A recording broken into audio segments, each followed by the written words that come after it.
Have you ever said yes while something in you quietly said no? Not out loud, not dramatically, just a small tightening, a hesitation you almost ignored. And still, you said it. Yeah, I can do that. Sure, no problem. And then, almost immediately, something fell off.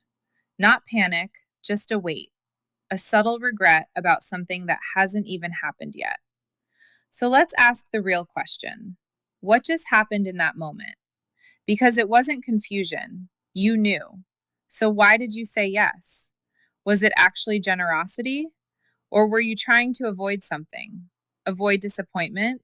Avoid conflict? Avoid looking difficult? Avoid the risk of someone thinking less of you? Because if we're honest, most of the time, that's what's happening.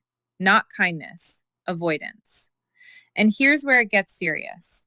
That moment is not small, because in that moment, something splits. There's what you know internally and what you say externally, and those two no longer match. That's the beginning of a fracture. Now, think about this. What happens when something cracks? It doesn't just sit there neatly, it lets things in. Once that fracture is there, things start leaking into your life that weren't there before. Resentment shows up because you agreed to something you didn't actually choose. You start thinking, why did I say yes to this? But now you're already in it.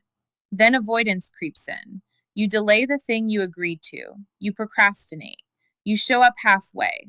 And then inconsistency begins. You become someone whose words and actions don't line up.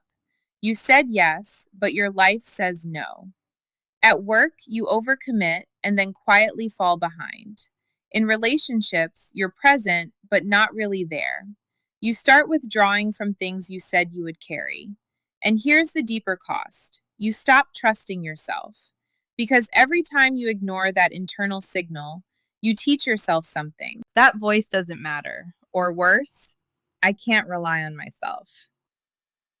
Let me ask you something directly. If you can't trust your own yes, what can you trust? Now, the Bible doesn't treat this as a small issue. There's a story that shows exactly how this works. A man named Saul. He's the first king of Israel. He's given authority and a very clear instruction from God through the prophet Samuel. No ambiguity. Go into battle, destroy everything. Do not keep anything. Clear. Saul goes, he wins. From the outside, it looks like success. It looks like obedience.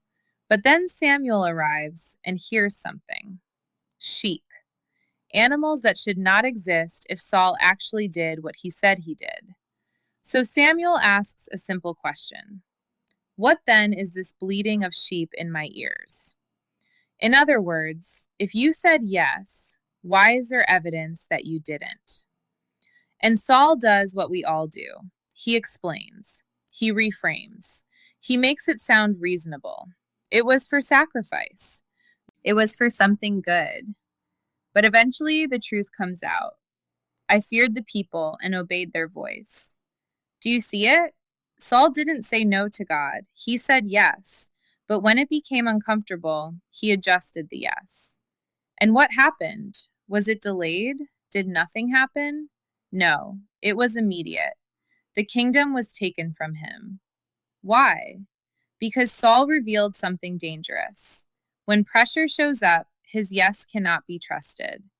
And that's the real cost, not just the mistake, but what it says about you over time.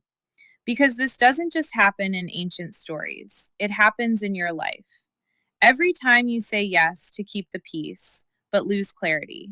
Every time you agree to something, just to avoid tension. Every time your words protect your image, instead of expressing truth. Now here's where we need to be careful, because not every hard yes is wrong.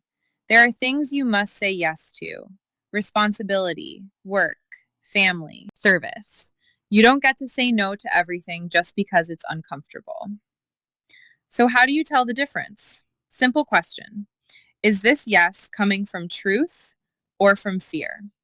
Because a true yes might be heavy, but it's stable. You can carry it. A false yes feels unstable immediately because part of you is already resisting it. Jesus speaks directly into this. He says, "Let your yes be yes and your no, no." That's not about being blunt, it's about being whole. It's about your words actually matching reality. Because once your words become tools to manage people, you stop living truthfully. You start performing. So, what do you actually do? Right in that moment, before you answer, you pause and you ask, "Do I already know?" Not, "What keeps this smooth?" but, "What is actually true?" And if it's yes, even if it costs you, say yes. That's integrity. But if it's no, and you say yes anyway, you are creating a problem your future self has to carry. And if you've already done it, you go back, you correct it. You say, "I answered too quickly." That's not weakness, that's alignment. Because the goal is not to be agreeable, the goal is to be coherent.